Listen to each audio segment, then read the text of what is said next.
कि आप हमारे लोकतांत्रिक मूल्यों का ह्रास करते हैं, संविधान के खिलाफ काम करते हैं और आप हमारी जिंदगी को समाप्त करना चाहते हैं। तो आप ये तीन कार्यक्रम में मिल करके करिए। यदि ऐसा होगा तो हम भी आने का प्रयास करेंगे, लेकिन मैं लगातार आपके साथ हूँ, बिना सोचे समझे साथ हूँ। रात में ही हमको जैसे खबर मिली उसी तरीके से मैंने काम शुरू कर दी और सुबह में अपना काम करके आपको जवाब दे दिया और सारे कार्यक्रम को छोड़ करके हम वो लगा कि वहाँ के जो गरीब लोग हैं, माँ हैं, हमारी बहनें हैं, उनके साथ पुत्रवत और भाई की तरह खड़ा होना चाहिए।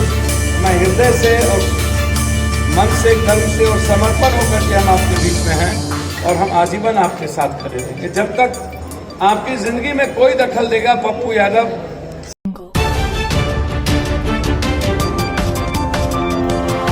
आप देख रहे हैं सिर्फ न्यूज, आवाज बहुजन समाज की।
यहाँ की एक 3, 4, 5 आदमी आप जाएं, आप जा करके उनको पूरी डिटेल बताएं और बुधवार के पहले आप स्टेज आए किसी भी कीमत,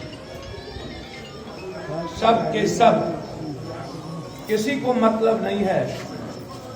कुछ मतलब थोड़ी सी कोर्ट में हल्की सी बची हुई, नहीं तो सब के सब पूरी दुनिया जीने की बात करता है।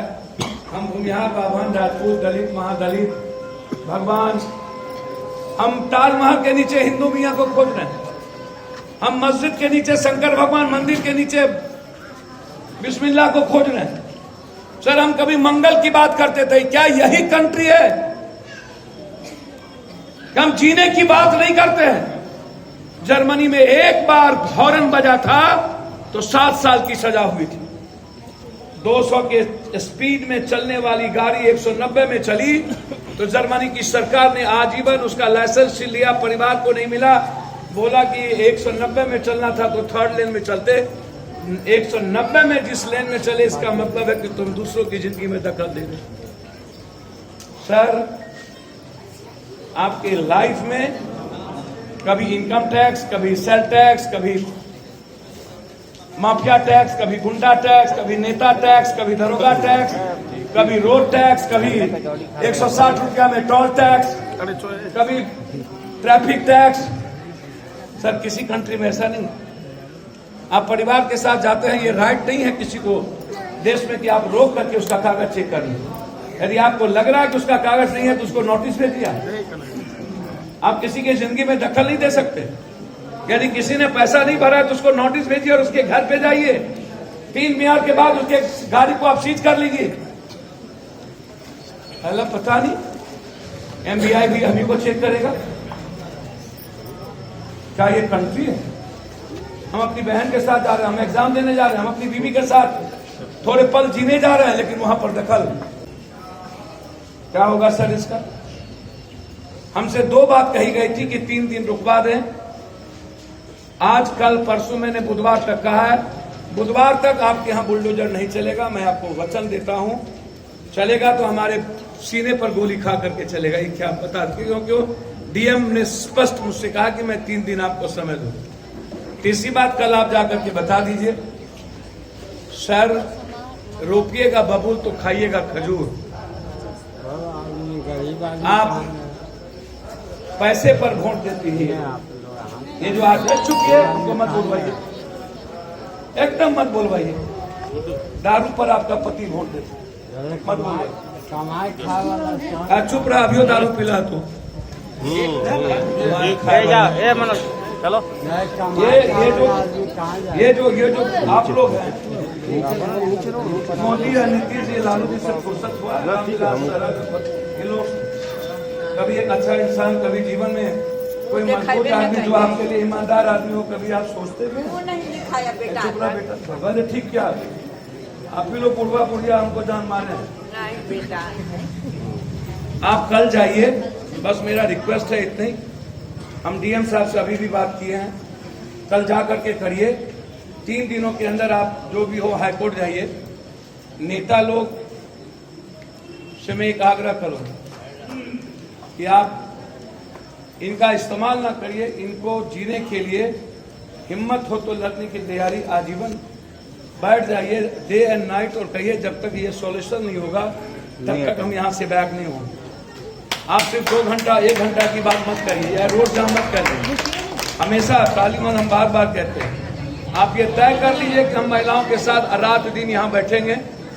और आप अच्छा बोलिए, ताली बजाबे करेंगे भैया, सुनिए भैया, हम बहुत देखे ना भैया, हम तो पटना के बहुत चीजों में देखे, हम तो पटना में बहुत चीजों में देखे। कौन कुछ बोलते हैं? हर घर में ऑक्सीजन पहुंचा के भी भारत को देखे, सुई पहुंचा के भी देखे, दाना पहुंचा के भी देखे, और हर घर के जिंदगी में आंसू पहुंचा के भी देखे, बचा के भी देखे।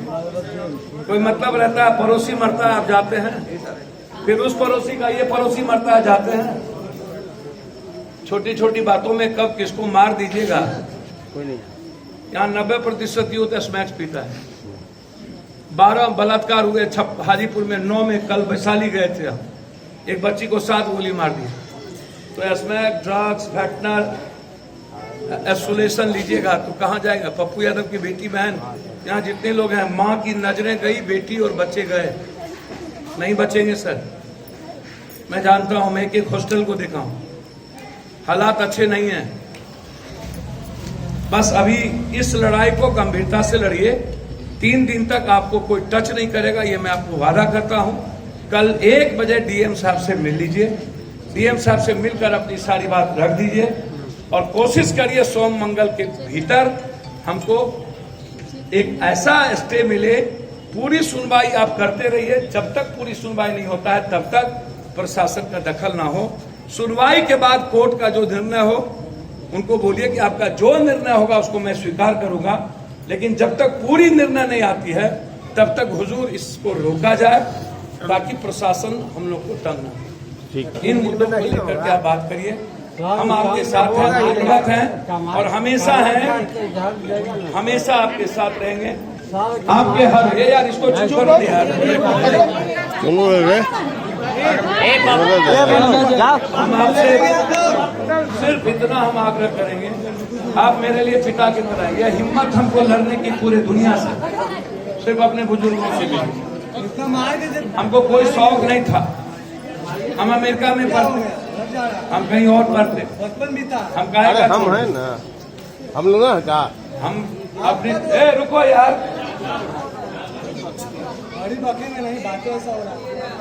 इसीलिए मेरा एक पूरी लड़ाई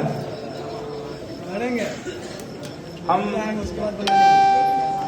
मैं आग्रह आप सबसे करूंगा कि हमसे जितना आपका एक्सपेक्टेशन है पूर्ववत रखिए घोटाला भी है और जितनी मेरी औकात है मैं अंतिम क्षण तक आपके लिए आवाज उठाऊंगा और ईमानदारी के साथ आवाज उठाऊंगा। मैं उठा चुका हूं, आज को आया नहीं होगा। मैं अपने ऊपर और नीचे जो जिम्मेदार लोग हैं उसने अपनी जिम्मेदारी की भूमिका निभा ली कि औकात नहीं है प्रशासन की कि जन के सामने कोई टिक गया। बस ये समझना होगा इस मकान वाले को, ये कल इस पर पड़ा है तो कल इन पर भी पड़ेगा। यदि घर में बैठे रहेंगे और नहीं निकलेंगे मिडिल क्लास और आम आदमी के लिए तो फिर वोट डालो, राज करो। इनको लगेगा कि मेरा क्या जाना, मैं ठीक हूं, मैं कमाता हूं, खाता हूं। समाज तभी दुनिया नेता डरते हैं पॉलिटिशियन जब समाज एक होकर के आवाज देता है। यहां से लेकर के मिट्टन घाट और जो भी आप लोग हैं खचखला के हमारे बुजुर्ग गार्जियन ईश्वरतुल माँ और बहन सभी लोग आवाज के साथ खड़े रहिए। हिम्मत नहीं करेगा कोई आपको देखने की। बस सिर्फ एग्रेशन में मत रहिएगा, पत्थर मत फेंकिएगा। मरने की तैयारी करने की हिम्मत जिस दिन जग जाएगी, दुनिया ना झुक जाए तो मेरा नाम बदल दीजिएगा।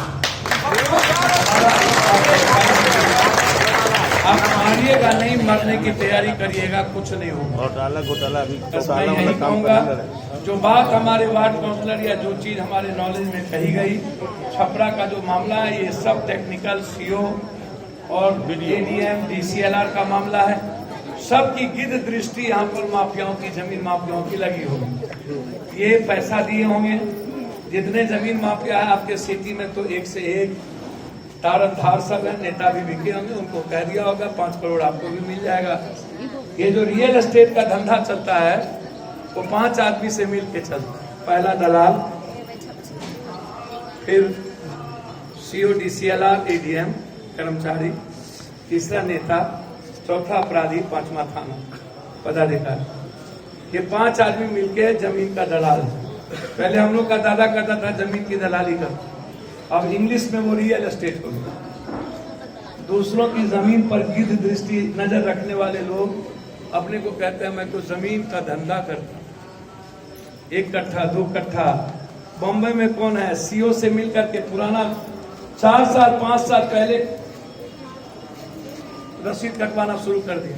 हमको पता भी नहीं है, 5 साल में हमारी जमीन किसी और की हो गई और फिर पप्पू यादव मर्डर हो गया।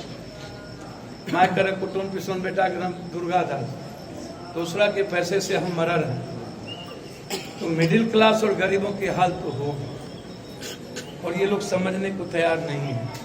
तो समाज को एक होना पड़ेगा और हम आपके साथ हैं। सब एक रहिएगा तो भैया आप रहिएगा ना, रोका आप रहेगा तो सब रहेगा। मैं आप सबको मैं हृदय से प्रणाम करता हूँ और मैं आग्रह करूंगा, मुझको नहीं पता नंद किशोर बाबू के लोग होंगे, उनको हटाइए ना। यार यहाँ लोग होंगे तो उनको कहिए, उनकी सरकार है, मैं पैर पकड़ता हूँ, उनको बाध करिए। यहाँ राजनीति मत करिएगा, हर आदमी का सहयोग लीजिए। जिस आदमी की मदद हो सकती हो लेने में कोई दिक्कत नहीं है। हमें इन लोगों का भला करना है, न कि पॉलिटिक्स करना है। नंदकिशोर बाबू को कहिए आपसे गिलहरी भी एक पत्थर उठा करके पुल बांधा था। आपकी औकात हो न हो, कम से कम गिलहरी का तो काम कर लीजिए। वो तो चल गया पाकिस्तान। सुनो अच्छा छोड़ दो बेटा। इसीलिए नंदकिशोर राव को बोलिए कि एक बार प्रयास करिए और हम लोगों को किसी भी कीमत पर हाई कोर्ट तक कम से कम राहत दिलवाने का प्रयास करें। जैसे हमने ईमानदार प्रयास किया कलेक्टर से, नहीं सुनता, पैर पकड़े ना, हाथ जोड़े ना, वैसे वो भी एक बार जोड़े। यदि नहीं जोड़ता है तो समझ लीजिएगा नंदकिशोर बाबू और पप्पू यादव का कोई न कोई वेस्टेड इंटरेस्ट है, इसीलिए हम चुपचाप हो गए। बिना इंटरेस्ट के कोई चुप नहीं हो सकता, इसका ठीक। मैं प्रणाम करता हूँ आप सबको। हम तो 6 महीना पहले आना था 6 बजे, रास्ते में एक मर्डर हो गई थी, जिसके चलते हम एक जगह रुक गए। इस क्षमा के साथ आपसे मैं विदा लेना चाहूंगा कि मैं पल पल आपके साथ हूं, बिना आपके कहे एक एक मिनट पर मैं मॉनिटरिंग करूंगा और मैं कोशिश करूंगा कि आपकी हक हमेशा मदद करूं। जब आप हमको कहेंगे कि आपको भी बैठना है, तो मैं आपके साथ बैठने जा रहा हूं। बहुत बहुत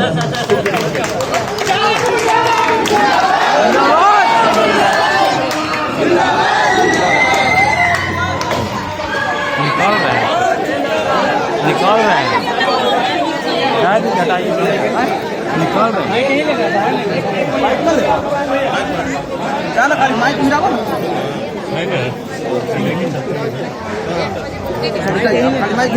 कि आप हमारे लोकतांत्रिक मूल्यों का ह्रास करते हैं, संविधान के खिलाफ काम करते हैं और आप हमारी जिंदगी को समाप्त करना चाहते हैं। तो आप ये 3 कार्यक्रम में मिल करके करिए।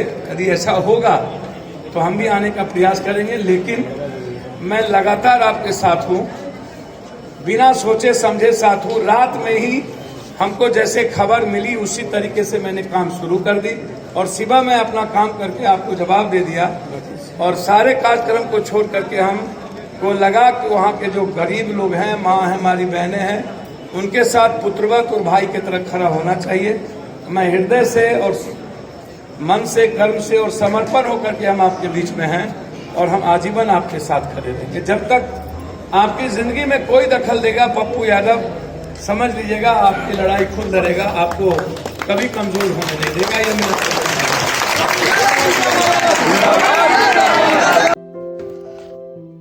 वीडियो को लाइक करें, कमेंट्स करें, शेयर करें और चैनल को सब्सक्राइब करें। धन्यवाद।